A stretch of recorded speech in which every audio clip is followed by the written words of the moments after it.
Hi, my name is Kim Bartley. I am grateful to be a part of a church community like Canadian Memorial United Church that has unanimously voted for the affirming process in June of this year. Affirming ministries declare in both words and actions that God loves and accepts people of all sexual orientation and gender identity. Love is love, and to say that we are an open-hearted, loving place of worship warms my soul. From the time I was a little girl, I have always had a belief in God.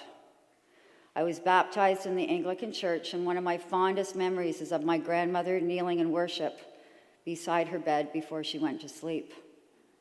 My maternal grandmother was and remains a huge influence in my life. I recall when I was 9 years old, my grandmother wanted to be confirmed and to receive communion. I excluded myself from the church because I was too afraid to take the confirmation classes. Then many years later, I would take communion on occasion feeling fraudulent.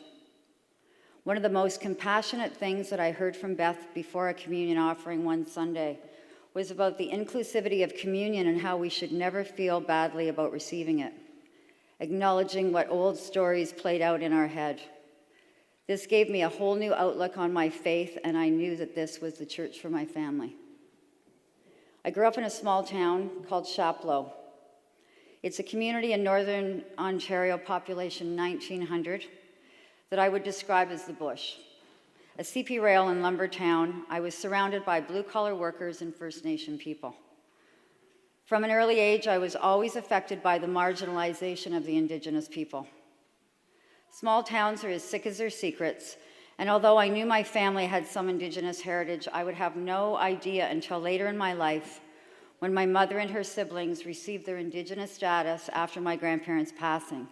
I am First Nations Cree. My grandfather and his brothers kept that family secret for many years so that they could get hired on the Canadian Pacific Railroad and also to escape residential school. I am proud how my mother and her siblings have claimed their birthright. My uncle Keeter Corson is chief of Chapleau Cree First Nation. I am proud of my heritage and the work that has been done. From an early age, I have felt love, empathy, and compassion for marginalized communities. And I have always wanted to help to the best of my ability. Community has saved my life. Part of my story is that I grew up in an alcoholic home. I love my mother very much. She did the best she could with what she had, but sometimes it was not enough. Coping mechanisms and the pain of a young child and the chaos of that household would shape my years to come. I was 15 years old when she started her journey. She introduced me to a recovery community that saves lives.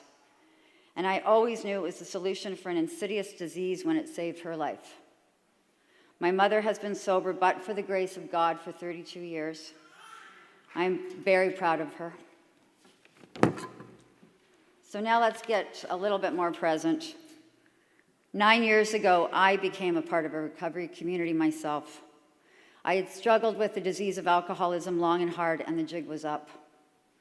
My mother had shown me and paved the way to a solution when I was a young child, and October 9th of 2009, I picked up a phone and I asked for help. I had been pacing in my kitchen that morning, and it was the first time that I distinctly felt the hand of God and God's grace. I would start my journey in recovery one day at a time and not look back. I've had many spiritual awakenings, but my most profound experience was a dream that I had when I was 6 days sober.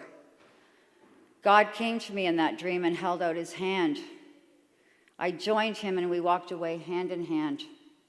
I woke up fearful and confused. Where were we going? Was I dying? Then it came to me. We were walking on my new life journey. God has a plan.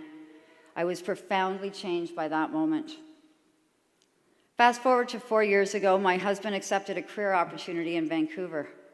I was resistant to the move from Toronto. It came out of left field. I was willing outcomes in my daily prayers, and I've learned that thy will not mine be done has to be felt with all your heart. Letting go is a difficult process, but faith without works is dead. I couldn't change what was happening. It was part of God's plan.